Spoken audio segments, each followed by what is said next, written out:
বিগত বছৰবোৰৰ দৰে এইবাৰো আন্তৰ্জাতিক কৃষ্ণ ভাৱনা সংঘ চমুকৈ ইস্কন গুৱাহাটীয়েও গুৱাহাটী জগন্নাথ ৰথযাত্ৰা আয়োজন কৰিছে।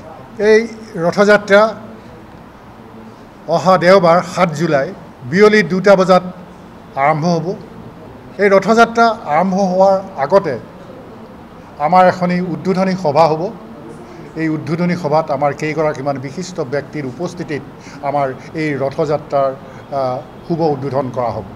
এই ৰথযাত্ৰা আমাৰ এইবাৰ আমাৰ GS ৰোডত থকা হোটেল গেটৱে গ্ৰেণ্ডিয়ৰৰ ঠিক বিপৰীত ফালে এটা চৌহদ আছে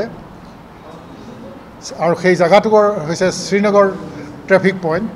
সেই তাৰ পৰা আমাৰ ৰথযাত্ৰা আৰম্ভ হ'ব। আৰম্ভ হৈ GS ৰোডেদি খ্ৰীষ্টান বস্তি, গণেশগুৰি, ডক্টৰ RP ৰোড, তাৰপিছত আপোনাৰ লাষ্ট গেট, তাৰপিছত বেলতলা তিনিআলি, তাৰপিছত বশিষ্ঠ চাৰিআলি। বশিষ্ঠ চাৰিআলিত আমাৰ NH 37 বাইপাছত উঠি বাওঁহাতেদি গৈ আকৌ বাওঁহাতে থকা ত্ৰিপুৰা নদী গৈ আমাৰ জয়ানগৰ চাৰিআলি পাই আমাৰ তাতে অৱস্থিত আমাৰ জগন্নাথ মন্দিৰ তথা সাংস্কৃতিক প্ৰকল্পত এই ৰথযাত্ৰা সামৰণি হ'ব। এই ৰথযাত্ৰাত আমাৰ এখন সুবৃহৎ ৰথত আমাৰ মহাপ্ৰভু জগন্নাথ, তেখেতৰ অগ্ৰজ বলদেৱ প্ৰভু আৰু তেখেতৰ ভগ্নী সুভদ্ৰা দেৱীৰ বিগ্ৰহ তাত প্ৰতিষ্ঠা কৰি আমাৰ এই চহৰৰ মাজেদি ৰথযাত্ৰা লৈ যোৱা হ'ব।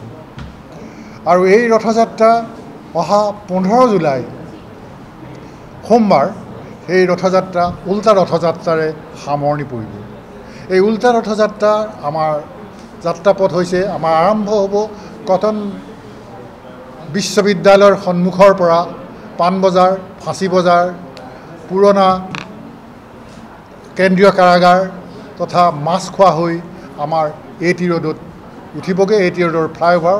আৰু সেই AT ৰোডেদি গৈ পল্টন বজাৰ হৈ আমাৰ উলুবাৰী ফ্লাইঅভাৰ পোৱাৰ আগতে যিটো অসম ৰাজ্যিক পৰিবহণ নিগমৰ যিটো পাৰ্কিং চৌহদ আছে তাতে আমাৰ সামৰণি পৰিব।